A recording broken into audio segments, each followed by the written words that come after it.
Being the child of a powerful political figure yet enduring mistreatment from that same parent was a cruel irony. The only escape seemed to lie in earning money through a game, but after finally completing it, he found himself transported inside its world. Now, he had to choose: remain under the control of the powerful, or align with the monsters and carve out a kingdom of his own. The story opened with the protagonist imagining what it would be like to win 10 billion won. Sitting before his computer, he thought about how such fortune could free him from his current life. Everyone knew him as the son of a well-known congressman, yet that fame came with suffocating pressure. He was constantly expected to uphold his father's reputation and often appeared in the media beside him. At school, a female classmate suddenly wrapped her arms around him, leaving him uneasy. She whispered for them to leave the area for a while. In the background, other students murmured about how envious they were for not being close to her. The girl led him into an alley where a few older boys waited. Together, they cornered him, questioning why he hadn't lent her more money. Startled, Jihan insisted he had already helped her the previous week and couldn't do it again. One of the boys stepped forward, threatening to expose him for running an illegal website. Cornered, Jihan retaliated by saying they were involved as well. The girl smirked and remarked that in that case, they would all have to confess. She knew the truth. If things went public, only Jihan would bear the blame. His father's reputation dragged through the mud. With a cold confidence, she stepped closer, telling him she knew he would figure something out. Later, at home, he slams the door, but he didn't expect it to his father be already waiting. The man approached, his demeanor suggesting he already knew what had happened. His gaze was sharp, his tone commanding as he warned his son not to do anything that could damage his name. Fear tightened Jihan's chest, cold sweat forming on his forehead. When he stayed silent, his father demanded an answer. Trying to stay composed, Jihan forced a smile, claiming he would not disappoint him. His father's response was cutting. There was nothing his son could do that would disappoint him more. The man ordered him to keep following his instructions without question. Frustration overtook the boy as he fled to his room. He couldn't understand why his life had to be this way. Then, a small kitten appeared, brushing against his hand. Startled, he pulled away, but the kitten meowed softly from his desk. For the first time that day, Jihan felt a faint warmth in his chest.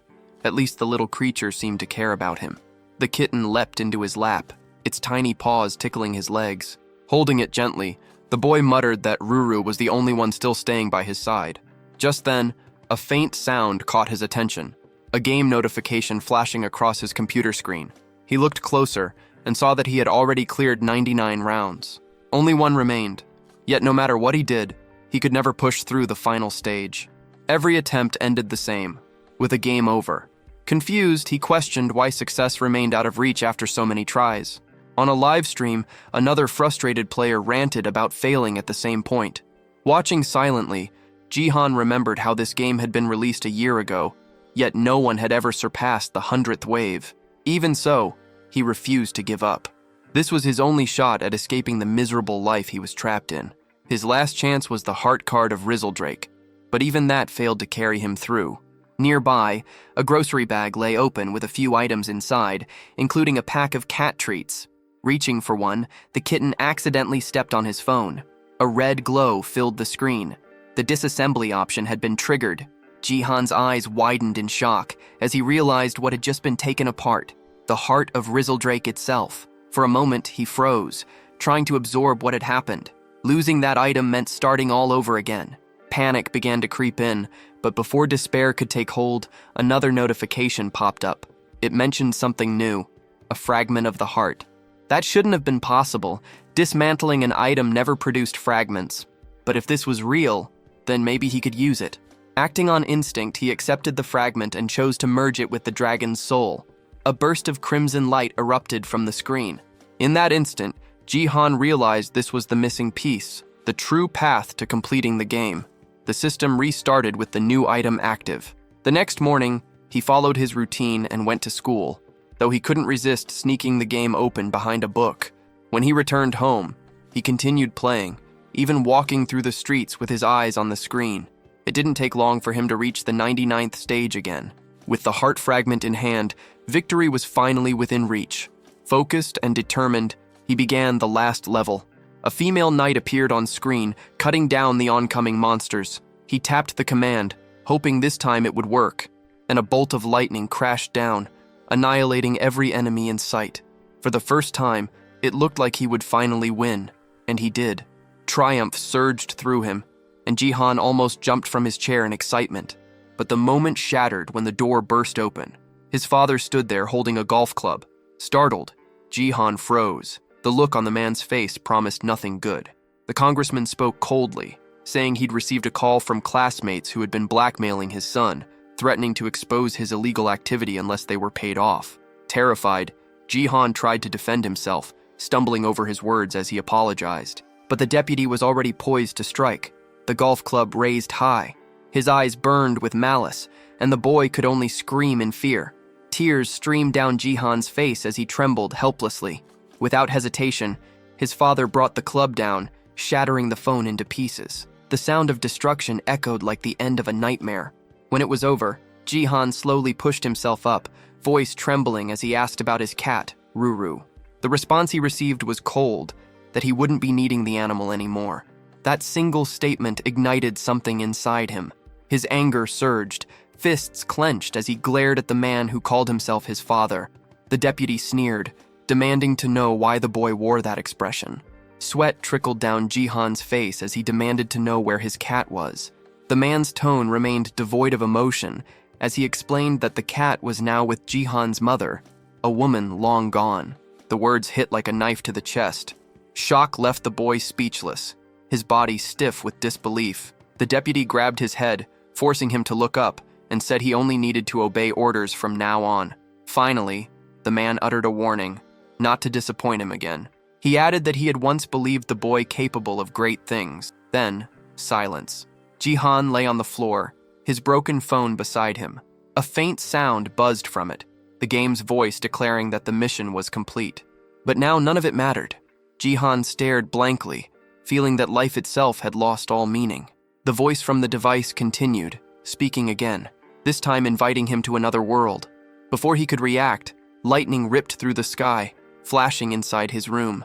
The light swallowed him whole. When the brightness faded, Jihan stood in the grand hall of a castle, the heart of the game's kingdom. People surrounded him, their eyes wide with awe.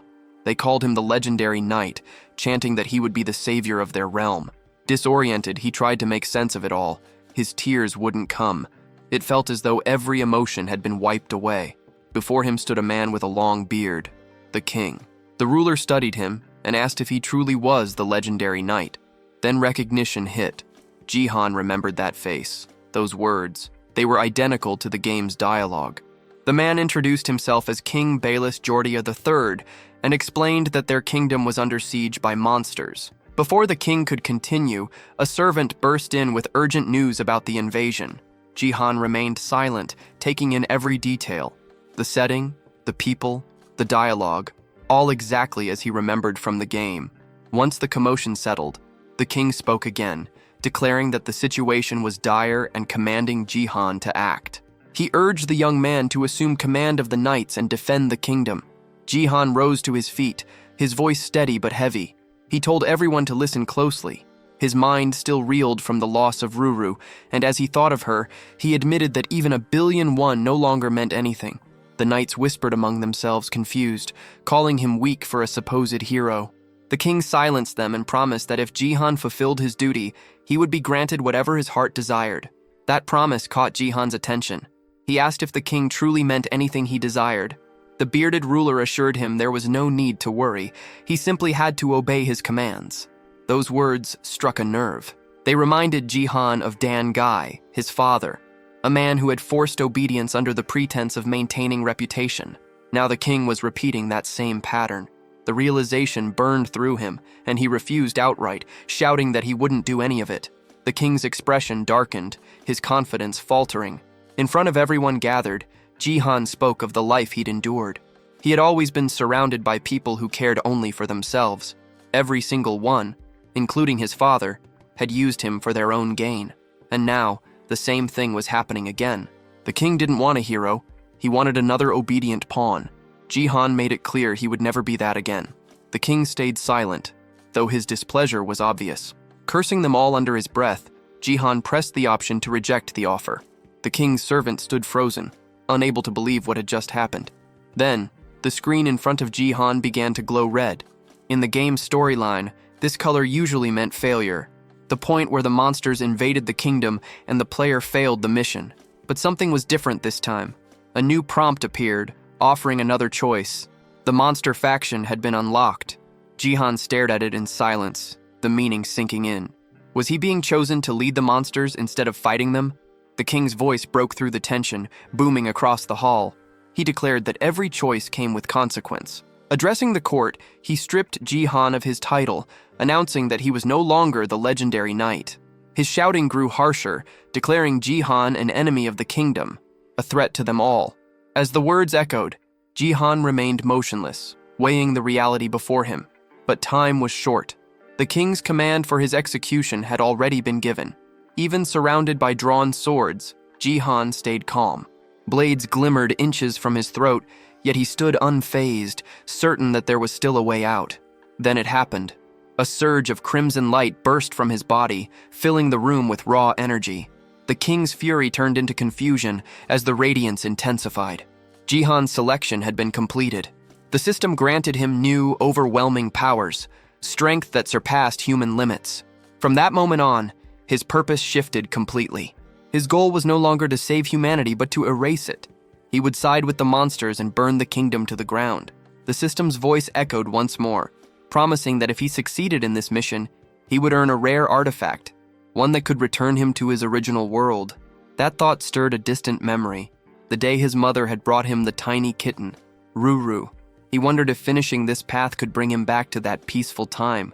Pulled back to the present, he noticed the soldiers murmuring in fear, commenting on the strange, overwhelming energy radiating from him.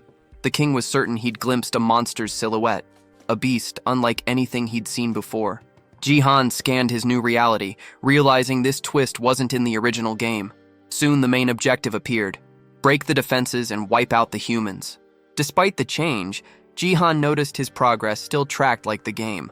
Following the usual sequence should spawn a random summoning ticket. Instead, an egg materialized. The system labeled it a random egg, and Jihan chose to hatch it. Another explosion rocked the hall as the shell burst and wings cut through the dust. Soldiers froze, sensing a summon had occurred. When the form finally emerged, Jihan was stunned. He had summoned Rezoldrak, but the creature that stepped out was only a baby dragon. Level 1, tiny and absurdly cute, even nudging his hand with its tongue. The sight of it pulled his mind back to his kitten, and a new power unlocked for him: the Eye of the Supreme. This ability revealed stats for monsters and items. Seeing the little dragon calmed the knights, and they took the moment as the signal to attack. Jihan, unsure if any of this was real, didn't care. He used the eye to read Rezoldrak's skills, and found it could unleash dragon breath. He ordered the small beast to use that power just as the soldiers moved in. For a heartbeat, he feared time had run out. What began as a tiny fireball swelled into a cataclysmic blast that wiped out everyone in its path. The blast tore through the palace wall, sending rubble raining down into the village.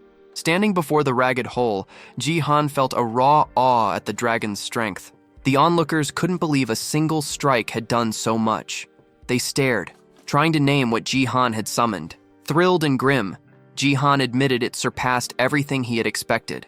If events continued, he'd eventually earn one of the knight's relics. He wasn't in any rush to go back to his ruined life. He would pour himself into this mission. Drawing the king's gaze, he fixed his stare on the man and declared his intent. He would bring about humanity's destruction, driven to claim the final prize. Amid the palace chaos, others nearby whispered, wondering what on earth had just happened. Nearby, a knight sprinted with everything he had, believing he could end the fight right there. Jihan commanded the dragon to fire again. The king's servant immediately shouted for the guards to protect their ruler, and the armored soldiers rushed to form a wall of steel in front of him. Jihan raised his hand, marking the target, while the small dragon began gathering power. His intention was clear: to wipe the king out completely. Meanwhile, the approaching knight closed the distance, while the others held their shield formation tight. Jihan waited patiently for his companion to finish charging its fire. Just as the energy was about to be released, the knight reached his king's side. Relief swept through the royal guards. There was no explosion, no devastation, only silence. The knight grinned, convinced the king was safe, but Jihan quickly realized something had gone wrong. The dragon's attack hadn't worked. Its breath hadn't built enough mana, and instead of a deadly blast, only a weak puff of fire came out, barely enough to scorch the ground, leaving behind a small cloud of smoke. Seeing this, Jihan decided the best move was to wait for the cooldown to end. But as night fell, a new threat stepped forward. He studied the man approaching, one of the elite knights, ranked S among the Zodiac Order, a towering, muscular warrior known as Ares. The remaining soldiers confirmed that the king was unharmed. That realization hit Jihan hard. The situation was turning against him. From afar, the king gave a cold command. Eliminate the enemy at once. Ares raised his staff, power radiating from it. Jihan braced himself beside his dragon, weighing his next move. He knew this knight's strength. It was nothing to take lightly. Without hesitation, Ares unleashed his skill, summoning a blazing wall of fire that roared toward Jihan. He understood instantly that escape was nearly impossible. The explosion ripped through the palace, tearing more sections apart. Even friendly knights were caught in the flames. But Jihan had managed to dive aside just in time. He remembered from the game that this attack only traveled in a straight line, easy enough to avoid if you knew what to expect. Watching the destruction, he realized the knight didn't care about his own comrades. Furious, Ares cursed the dodge and promised to burn a hole straight through Jihan's heart next time. Knowing that the attack needed time to recharge, Jihan saw his window of opportunity. He had to flee, but when he lifted his head, Ares was already closing in fast. Jihan's mind raced, searching for any possible move left. He couldn't have come all this way just to end it here. Then, another reward notification appeared. A mysterious chest materialized before him. Without hesitation, he accepted the item, yelling in frustration for it to open faster. Time was running out. As the knight swung his weapon down to strike, the blow landed squarely on the chest instead. A sudden force burst out, repelling him backward. Finally, Jihan caught sight of what the chest contained. A massive sword began to rise from within. Using the Eye of the Supreme, he identified it, a weapon with immense magic power that also boosted his stats. The readout showed it was an S-rank item. Shock mixed with grim realization. It seemed the system truly intended for him to annihilate the human side. The moment the sword touched the ground, the floor cracked beneath it. Jihan stared, disbelief taking over as the entire area began to split apart. The palace floor collapsed, sending debris crashing down as he was flung into open air. Falling from such a height, he thought bitterly that even the royal palace couldn't handle the weight of a divine weapon. The ground rushed closer, the wind roaring past his ears. This could have been his end. But then, his fall suddenly stopped. Something tugged at his clothes. He looked up and saw the small dragon struggling desperately to lift him. The creature flapped its wings with all its strength, keeping him aloft. From below, the people of the kingdom looked on in shock at the sight of someone soaring through the air. Jihan, still catching his breath, wondered why his mission had to begin in enemy territory of all places. At least here, the only one who could pose real danger was Ares. Even so, he knew that stronger knights would appear soon. His first goal had to be escape. Meanwhile, back at the ruined palace, Ares aimed his weapon at his own throat in frustration. He cursed himself for failing to finish the enemy, muttering that Jihan should have been swallowed by the sea by now. Just then, a messenger arrived. The king was calling for him. The knight knelt before his ruler, asking for punishment for allowing the criminal to flee. But the king ordered him to stop, reminding him that dusk was near. Ares froze, realizing what that meant. Nighttime was when the monsters grew stronger. The king then appointed him commander of the walls and sent him to the front lines. High above, Jihan drifted in the sky, recalling the early stages of the game. The same pattern of monster attacks, beginning with wild goblins. But with Ares present, he knew those beasts wouldn't make much progress at first. Then he noticed the ground approaching again. The baby dragon's wings trembled. It was losing strength fast. Despite its effort, Rezeldrak couldn't hold him any longer. Both of them plummeted sharply, crashing back toward the kingdom below. The crash sent both of them slamming into a stone pillar, the impact echoing through the ruined area. Despite the collision, Jihan emerged unscathed. Right beside him, a pair of boots lay abandoned. Without hesitation, he slipped them on. Before he could move again, a voice cut through the silence. A young blonde girl stood nearby, staring at him with suspicion. She didn't recognize his face. Her name was Lib, an S-rank knight. She immediately demanded to know who he was. Jihan recognized her instantly. In the game, Lib had been a crucial figure in stopping the 100th wave. Though scatterbrained at times, she excelled at dungeon farming and had grown powerful enough to take down monsters on her own. When she repeated her demand for identification, Jihan addressed her by name. The reaction was immediate. Confusion flickered in her eyes as she asked how he knew her.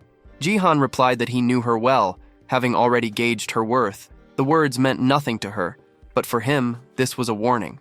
She was now an enemy, and he would have to deal with her sooner or later.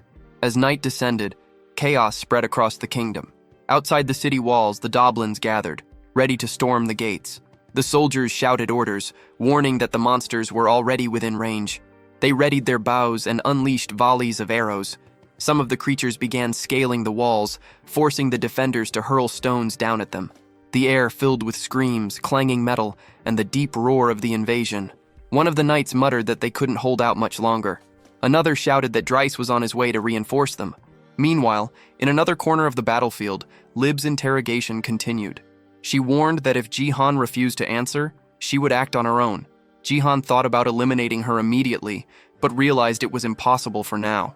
He'd have to bluff his way through. He claimed to be an ordinary citizen from District 1, simply trying to assist in the defense. Before Lib could question further, his small dragon appeared beside him. The knight's eyes widened at the sight of the creature, her body tensing. It was, after all, a monster. Sweat formed on Jihan's forehead. Rezeldrak wasn't supposed to show up yet. The girl's suspicious look made it clear she was on edge, and he struggled to think of an excuse.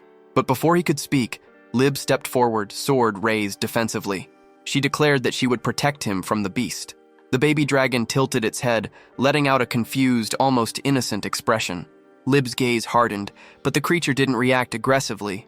Slowly, she realized the little monster wasn't hostile at all. Then, a thunderous explosion erupted nearby, shaking the ground. Lib's attention snapped toward the noise, and Jihan seized the moment. He motioned to his dragon and bolted from the area, vanishing into the chaos of the night. It wasn't the soldiers' fault that their weapons had slipped from control, but by the time Lib turned her gaze back toward where Jihan had been, both he and his creature were already gone. A soldier ran up to her, shouting about the gate. The look on his face made her heart tighten. Whatever was happening there was bad. Loud, pounding strikes echoed from that direction.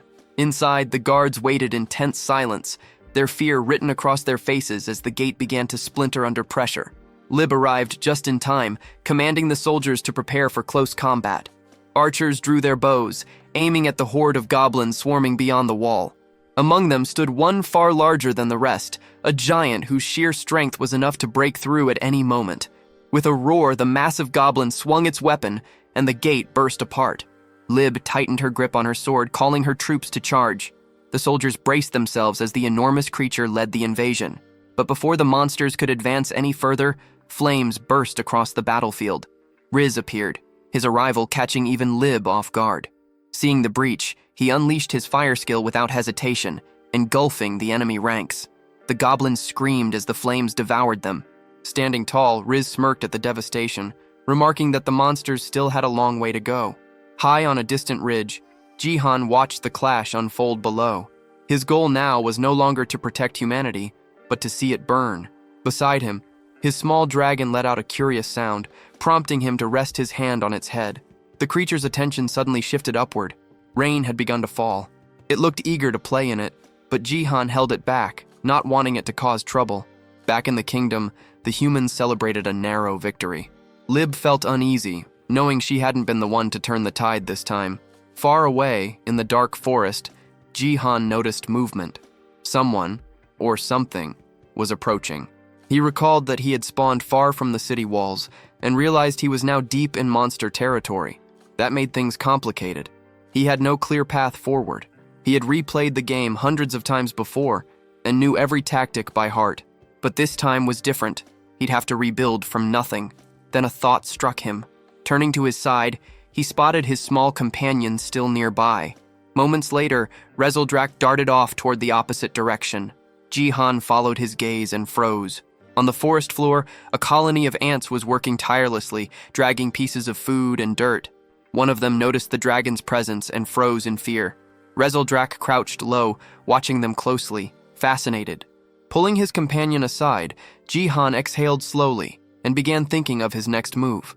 Out of nowhere, a new mission prompt appeared before Jihan's eyes. The objective was clear. He had to create a faction of monsters. He paused, trying to figure out how to even start that. If he needed to recruit monsters like goblins, now would be the perfect moment, but there weren't any nearby. He wondered how he would even communicate with them if he found some. That was when something unusual moved in his peripheral vision. By the time he turned, it was already upon him. A sudden strike came fast. Someone was trying to kill him. The blade glinted inches from his neck, and a figure stood right in front of him. His eyes widened in confusion. Claws grazed his skin. When he focused on his attacker, recognition struck. The figure was a young girl, a beastkin, a hybrid between human and animal. Jihan instinctively labeled her as a rabbit, but her reaction showed she didn't appreciate that. She snapped back, insisting she resembled a fox instead, and even tried to justify it. Their argument lingered in the air, her irritation obvious. Remaining calm, Jihan studied her more closely and finally realized she truly did resemble an Arctic fox. The girl leaned closer, sniffing the air. Then she began circling him, her nose brushing against his clothes as she took in his scent. Her tone shifted. She admitted that while he looked human, his scent was undeniably that of a monster. That revelation startled Jihan. Moments later, 2 new notifications appeared. The first granted him the ability to communicate with other beings. The second gave him natural charisma, increasing how positively others perceived him. With that, Jihan understood why he was able to converse with her so easily. Still, the girl didn't seem entirely at ease. Her questions came rapid and suspicious. Who was he really? Jihan felt uneasy, wondering if the attraction skill wasn't working as intended. Then a sudden movement interrupted everything. A rope shot across his face, snapping past him and catching someone nearby. The sound of impact was followed by a cry of pain. 3 men emerged from the shadows, cheering as they realized they'd captured their target. Jihan froze, realizing how far things had spiraled. Judging from their words, he understood that he had been outside the human kingdom for almost a year. The fox girl, snarling, turned toward him with fury. She accused him of being human and of luring her into a trap. Her anger burned through every word as she shouted that she wouldn't fall for it. Wincing in pain, she demanded to know why they never stopped hunting her. Jihan quickly understood.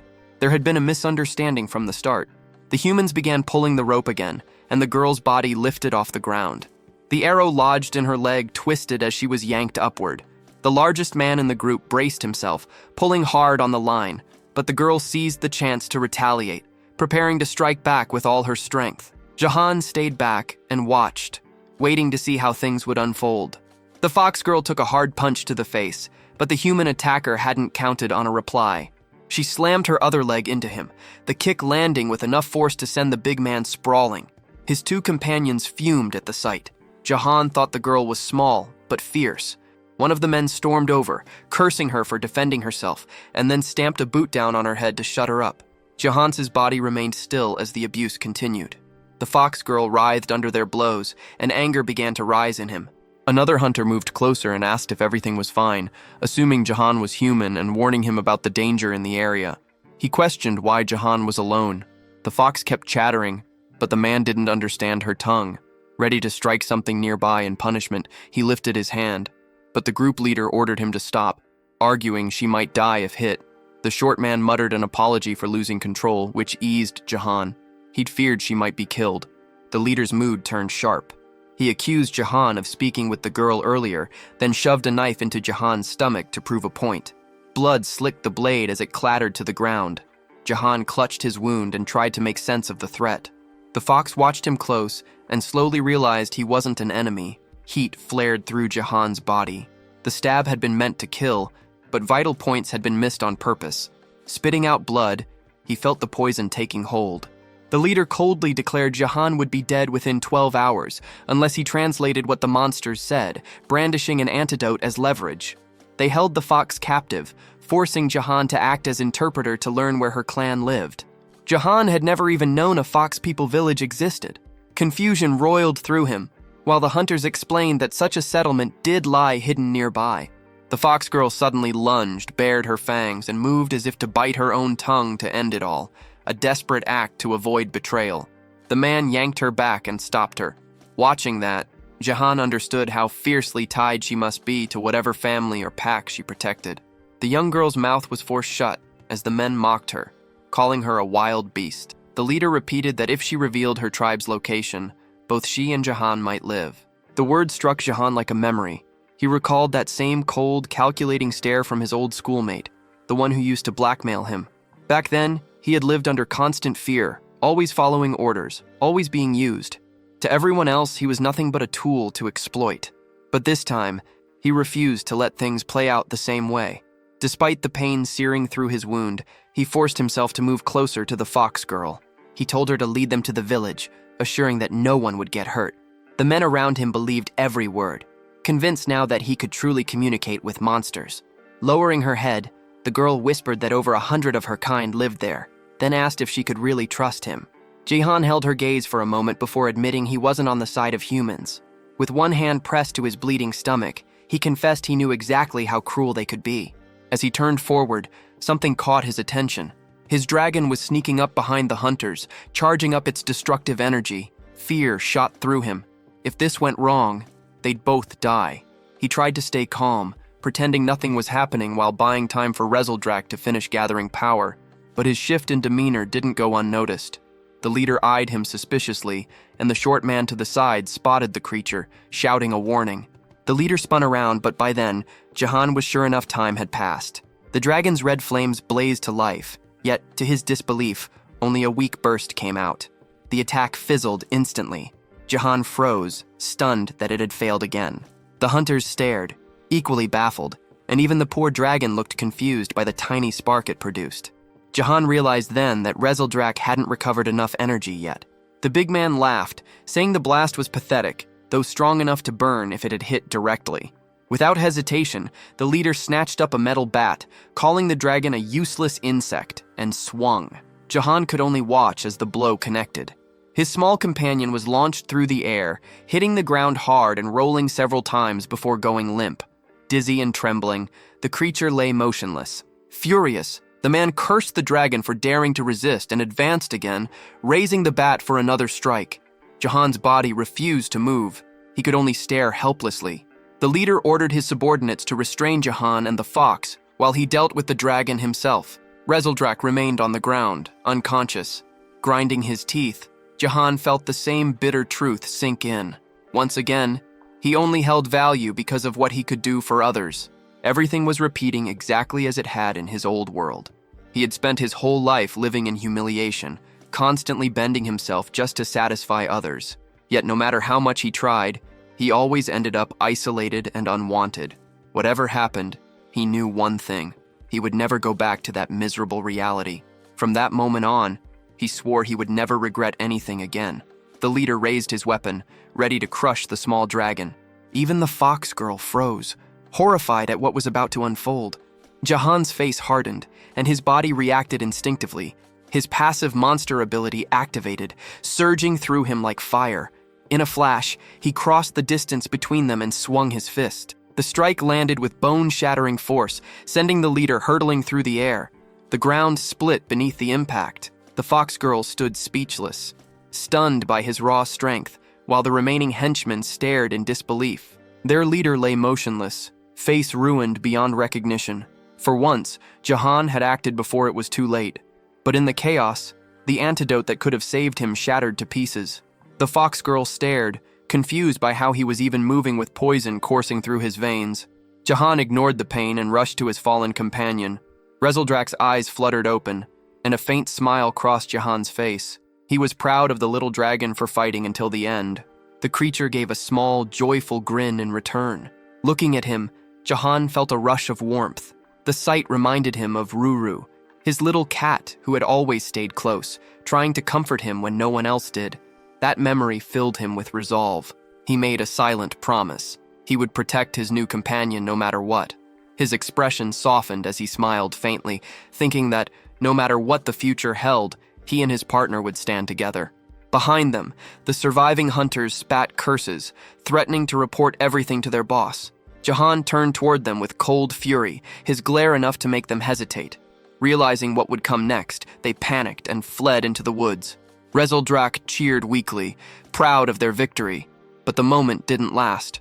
Jahan's body gave out, his legs collapsing beneath him. He hit the ground hard as the fox girl rushed over. She stared in shock, thinking he might be gone. The little dragon whimpered, nudging his shoulder desperately. Jahan's eyes fluttered.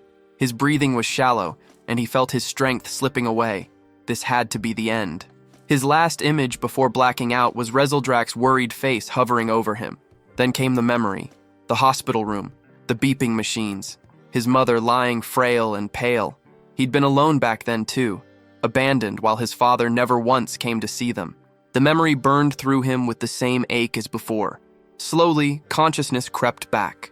When he opened his eyes, he realized he was being carried. The fox girl held him firmly as they made their way through a dark, winding cave. Soon, light appeared ahead. They emerged into a quiet village filled with beastkin, most of them resembling rabbits. The residents froze upon seeing him, whispering among themselves. Despite his human appearance, they could all sense it. His scent was that of a monster. They lingered near the window, whispering to each other, wondering when he would wake. But Jahan was already conscious. He simply didn't want that much attention. The fox girl soon stepped forward, asking the others to give him some room. From where he lay, Jahan immediately recognized her voice. When she entered, she asked if he was awake and explained that his presence had drawn interest. It was the first time anyone had seen a human in their village, and besides, he didn't even smell like one. Looking down at his hands, Jahan noticed something. The mark left by the poison was gone. The fox girl told him they had kept him in the village to recover. That was when it struck him. She had brought him here herself, risking her safety for someone who had once been her captor. She had saved his life. Puzzled, he asked why she did it. She replied that, despite how he looked, she could tell he wasn't truly one of them. Unsatisfied, he pressed her for another reason. Her eyes softened as she recalled a moment, how his concern for his dragon had moved her.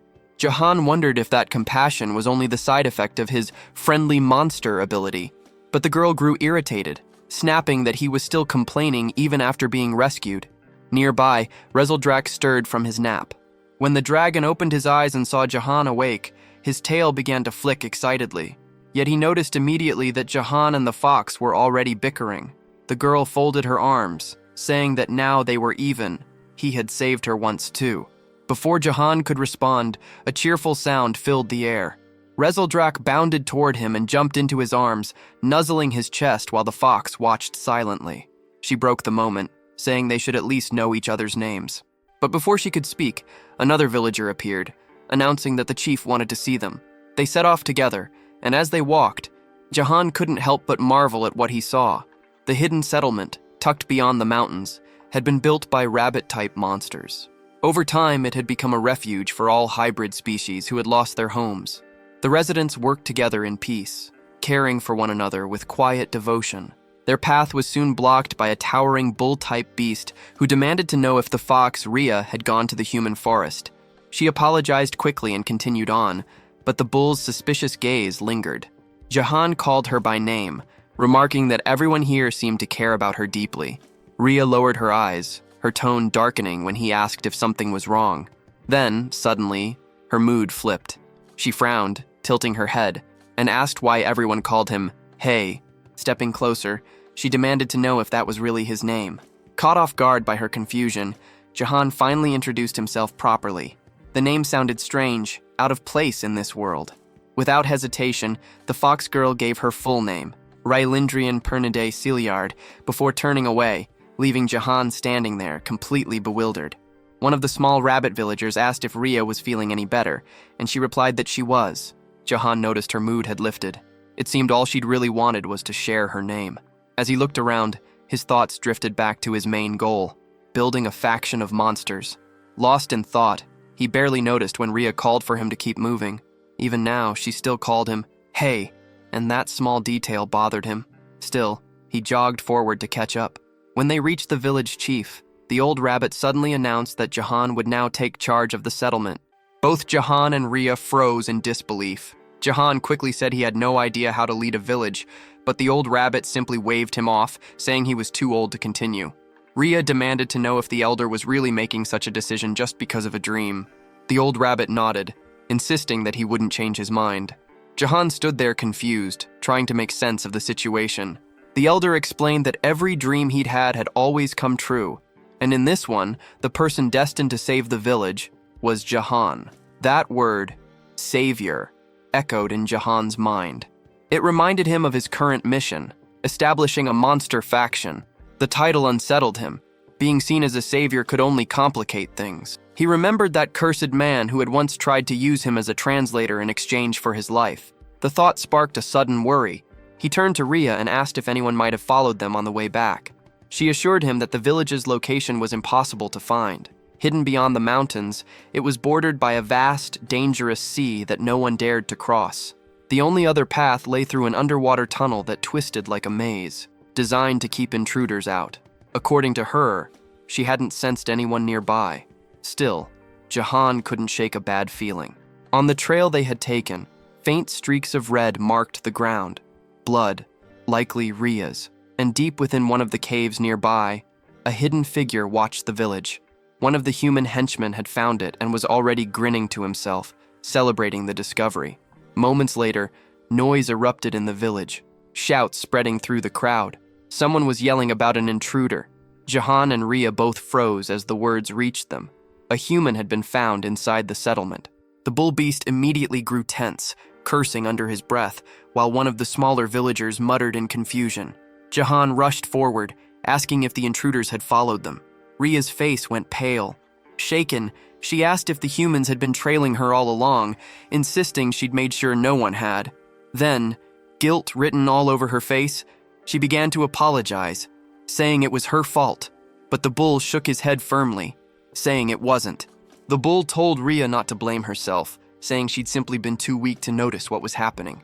Her friends echoed his words, trying to comfort her, insisting it wasn't her fault. Jahan's thoughts drifted back to the men who had ambushed them. There had been 3 of them.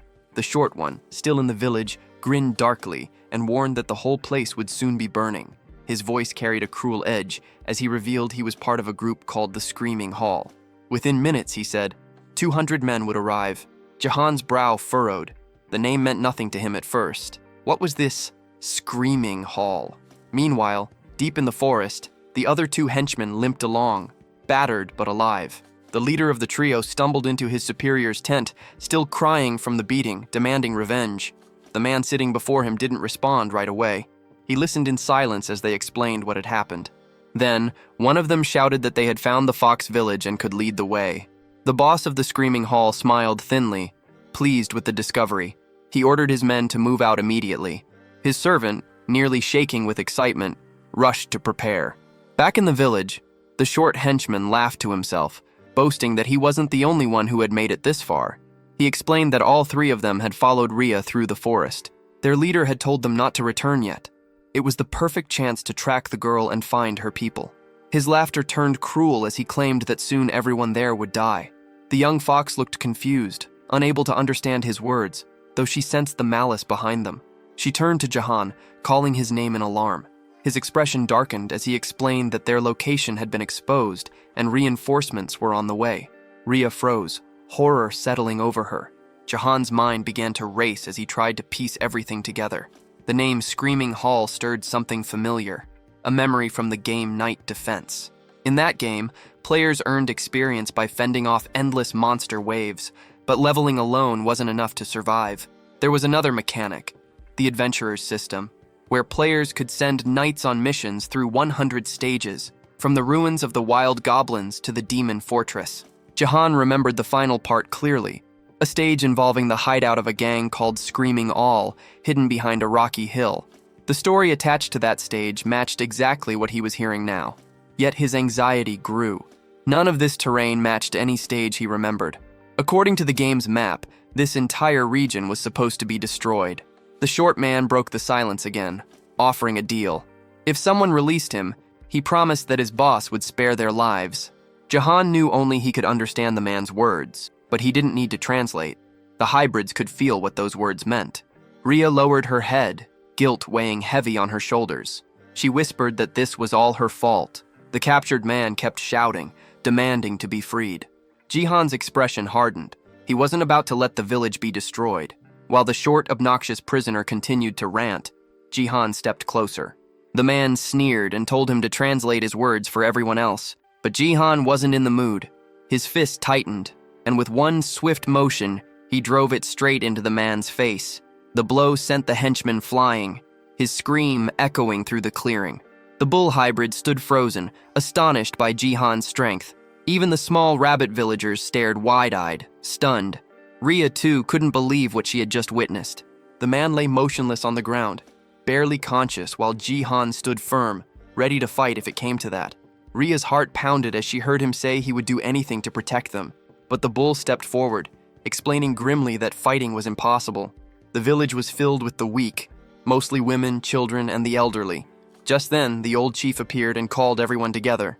As the villagers gathered, he raised his voice and made a declaration that left everyone speechless. Jihan would be the new chief of the village.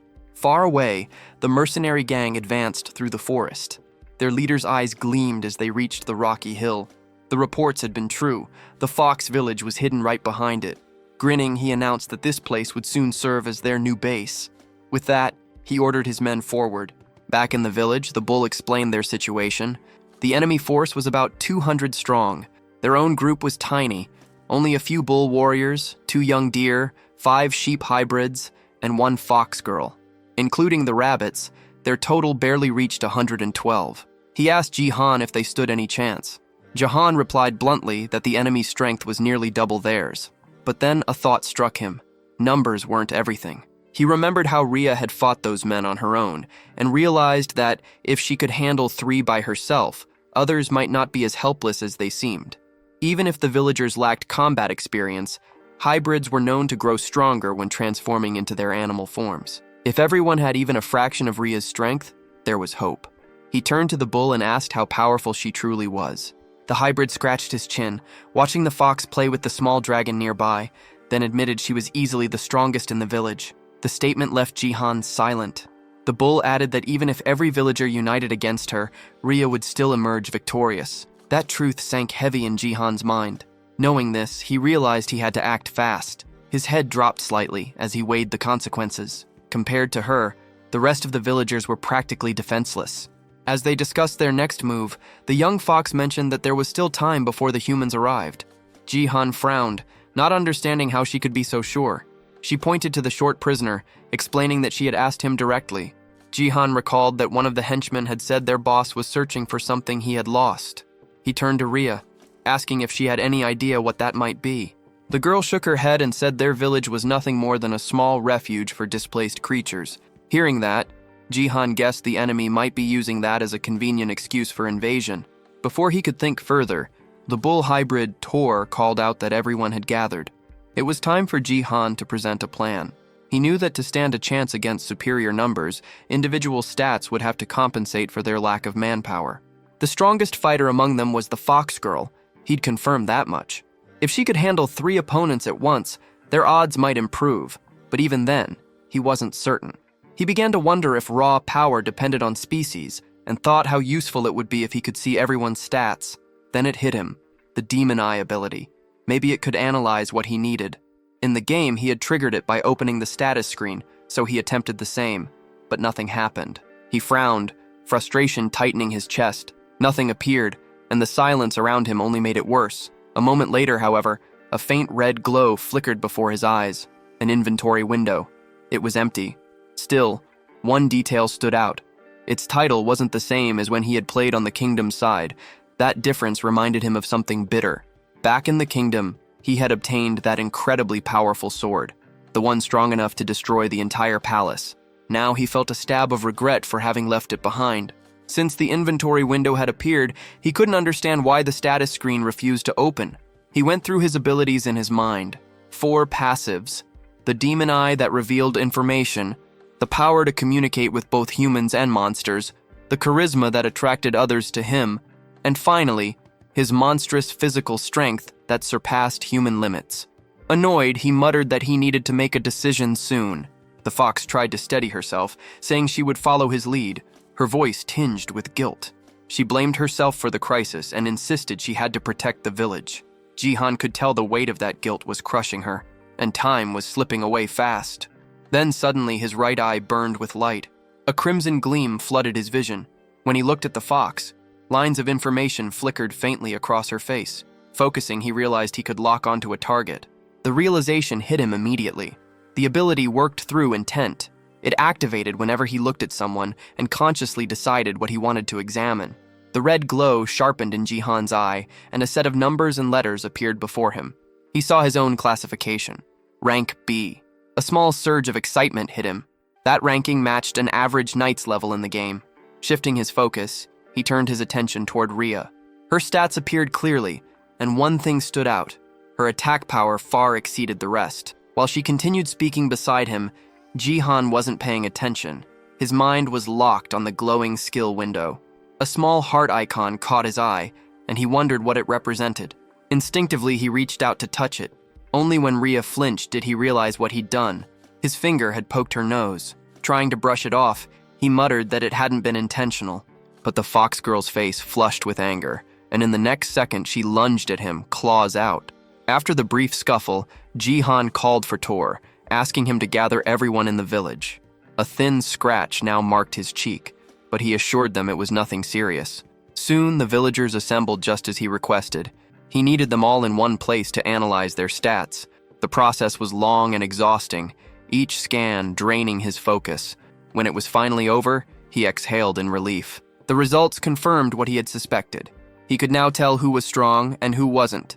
Even as a hatchling, Rezeldrak was still the most powerful among them. His attacks carried immense destructive force, though they drained all his mana in one burst. With that limitation, Jihan knew the dragon wouldn't be able to fight this time. That left only Rhea, a rank B, and Tor, who was rank C. The rest of the villagers fell into lower tiers, the weakest of all. Even without seeing the enemy levels, Jihan could guess the approaching mercenaries averaged around rank C. The realization tightened his chest. They were outmatched in every way, fewer in number, lacking proper skills and equipment. Under these conditions, defending the village would be impossible, but this wasn't a game anymore. The rules were different here. He looked around the settlement and began thinking. If he couldn't rely on stats, he could rely on the environment, create variables that wouldn't exist in a game. His mind raced with possibilities. Calling Rhea and Tor over, he told them they needed to plan a new strategy. Meanwhile, far beyond the mountain, the gang pressed forward. Their leader walked at the front, flanked by 2 rabbit scouts moving ahead to check the path. The young male rabbit turned to his sister, whispering that they should return to warn the others. Before they could move, a sharp sound cut the air. The boy dropped instantly, struck in the head. The girl froze, horrified, staring at her brother's body lying motionless on the ground. The one who had struck him was the screaming hall leader himself. A cruel grin spread across the man's face as he stepped past the corpse, leaving the girl trembling. Tears welled in her eyes before she shut them tight and bolted, shifting into her rabbit form as she fled through the forest. One of the henchmen asked if they should chase her, but the leader waved him off with a smirk. His voice was low and venomous as he said there was no need. He was already spreading the infection. The village was in motion, every hybrid working together to put the plan into action. Tension filled the air as they prepared for what was coming. Then, through the misty entrance, the little rabbit who had escaped earlier came running, her eyes wide with panic. Jihan immediately noticed she was alone. The girl stumbled forward, shouting that the humans had already arrived. Even Tor, the bull, froze at her words. Rhea stepped forward, confused, asking why the rabbit's fur was soaked in red liquid, but the girl was too terrified to explain clearly. She kept repeating the same thing. The humans were already here. Despite the panic spreading around him, Jihan stayed composed. He was the first line of defense for the monster faction, and he was ready. Gritting his teeth, he swore he wouldn't let the village fall. Far from the village, the mercenary gang finally reached the cave entrance. Their leader asked if this was truly the fox's den, and his men confirmed it. Confident, they pushed forward, determined to finish everything before sunset. Back in the village, Rhea's ears twitched. Her heightened senses caught something. The humans were getting closer. She turned toward Jihan, asking if he was sure the plan would work. The gang kept moving deeper, following the mapped route. The leader estimated they would reach the village within 30 minutes. The air felt still, almost too quiet, and he muttered that the silence meant they were being watched. One of his hairy subordinates grinned, promising to take revenge for the humiliation they'd suffered before. Then a sound broke the stillness, a faint creak beneath their boots. The ground began to tremble. Cracks spread rapidly across the tunnel floor before anyone could react. With a loud crash, the ground gave way. Several men plummeted into the hole, shouting in pain as they hit the bottom. Those who stayed above backed away just in time, dust and gravel raining over them. The leader barely managed to grab one of his men by the arm, pulling him from the edge. Below, groans filled the air. Some had twisted legs and broken bones. The hairy subordinate growled that the villagers had laid traps along the path. The leader's face darkened as he examined the floor ahead. He realized what had happened. The enemy had dug pits and covered them with wooden boards disguised by dust and debris. Any heavy step was enough to make the ground collapse. Another man muttered that none of this had been here the day before. The leader didn't respond. Instead, he moved forward, his patience thinning. As his men followed, he cursed under his breath, their confusion growing as they watched him pick up a large rock with ease. Without warning, he hurled it ahead. The stone slammed into the ground and instantly broke through it. Another pit trap. The leader smirked. He explained that the tunnel was originally solid rock, which made it easy to tell where traps had been dug. Any section filled with loose dirt or gravel would collapse. Following his lead, his men began to spot the differences. The rocky patches were safe, while the dusty ones were not. Feeling satisfied, the leader declared that humans like them wouldn't fall for such simple tricks again. He ordered a few of his men to stay behind and pull the injured out of the hole. Meanwhile, inside the village, Ria's sharp ears caught faint echoes, the sound of the enemy realizing their traps had been discovered. Jihan grinned.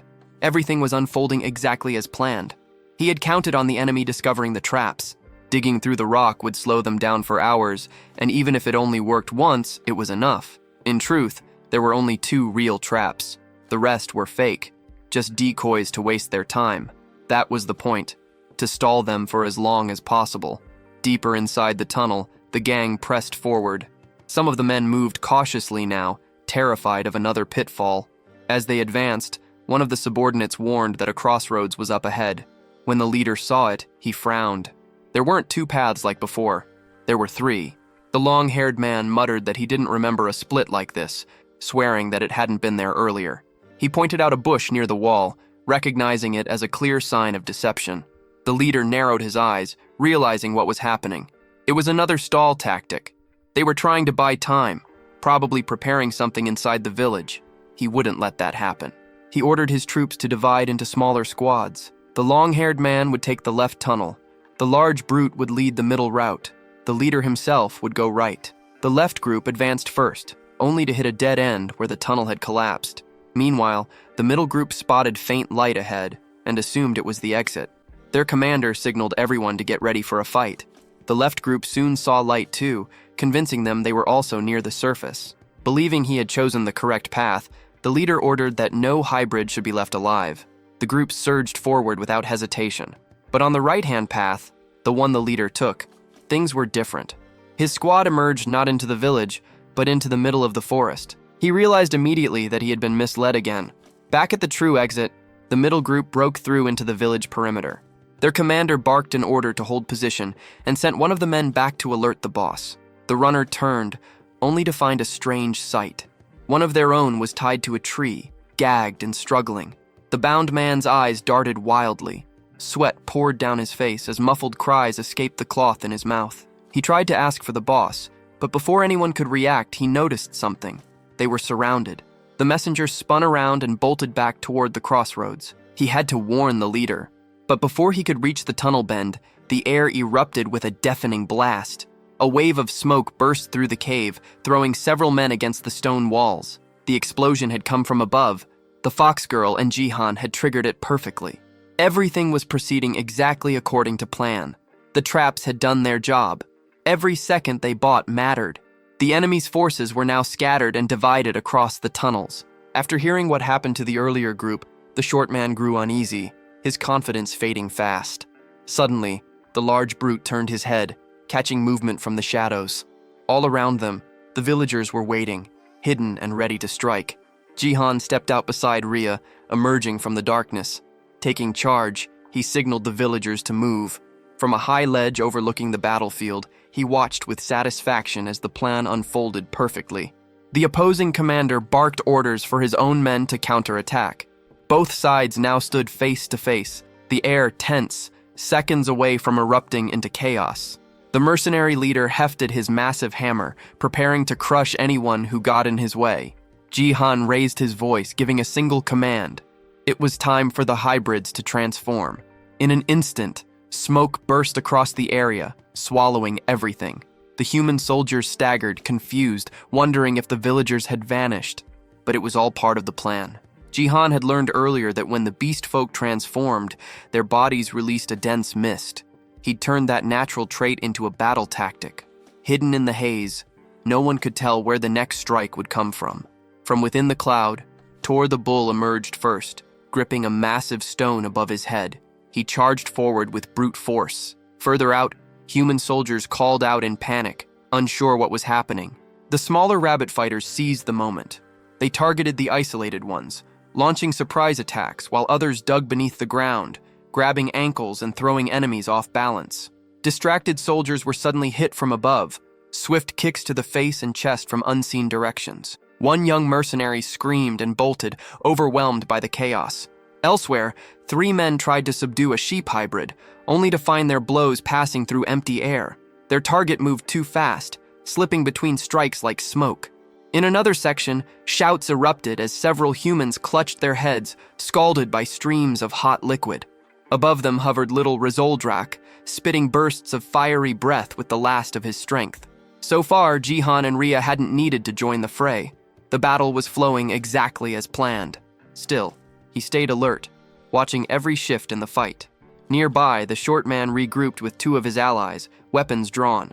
They aimed at the rabbits tunneling through the soil, hoping to catch them off guard. Seeing the danger, Jihan called for Ria. The fox girl darted forward, a blur of motion. Even Jihan, who had seen her fight before, was stunned by her speed. She reached the group in mere seconds, but the short man behind them was already readying his crossbow. He fired.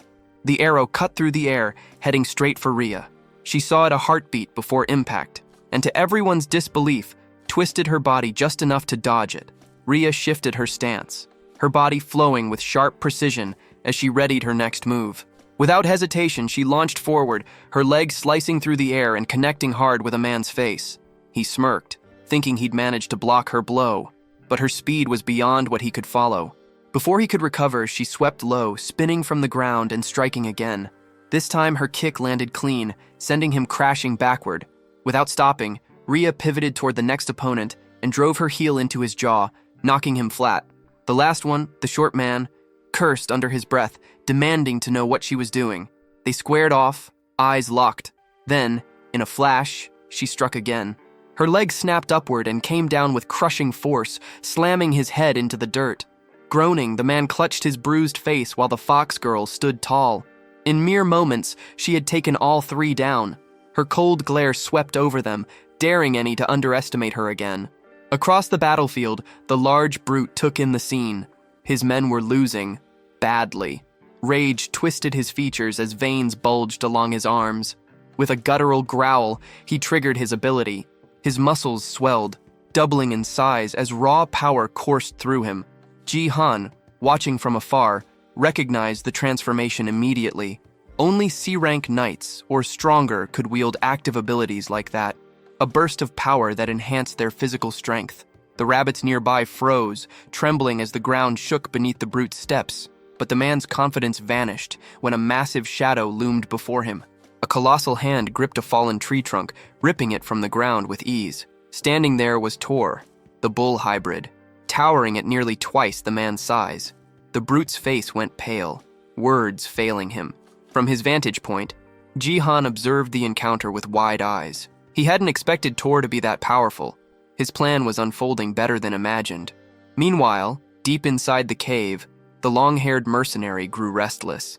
None of his allies had returned from the other tunnels. Muttering curses, he finally decided to move. Pointing toward the path the larger fighter had taken, he ordered his group to follow that route. Back in the village, victory was already sealed.